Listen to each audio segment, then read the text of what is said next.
এখানে রান্না করব বুটের ডাল দিয়ে গরুর মাংস। গরুর মাংসটা ছোট করে কেটে নিয়েছি আর ডালটা ভিজিয়ে রেখেছি।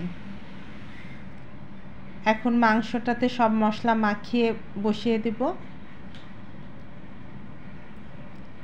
আর ছোলার বুটটা সিদ্ধ বসিয়ে দিয়েছি।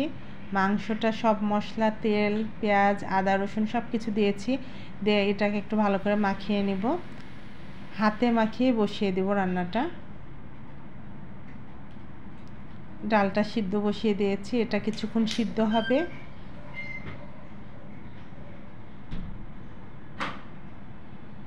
আর এইদিকে মাংসটা বসিয়ে দিলাম চুলার উপরে। এটাকে ভালো করে কষিয়ে এটা রান্না করে নেব, পোড়াটাই রান্না করে নেব, যেহেতু ডালটা আগে সিদ্ধ করে নিচ্ছি। এটা যখন রান্না সম্পূর্ণ হয়ে যাবে তার কিছুক্ষণ পরে আমি ডালটা দিয়ে দেব। এখন এটাকে ভালো করে কষিয়ে নিচ্ছি।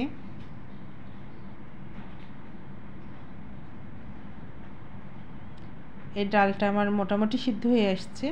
এখন এই ডালটা মাংসের মধ্যে দিয়ে দিব, দিয়ে এটা আবার কিছুক্ষণ কষিয়ে নেব।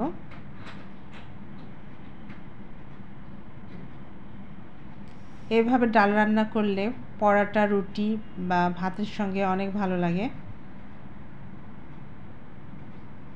আমার আর পানি দিতেই হয় নাই, ছোলার ডালে যে পানি ছিল মাংসেই হয়ে গেছে। এখন এটা আস্তে আস্তে হয়ে যাবে।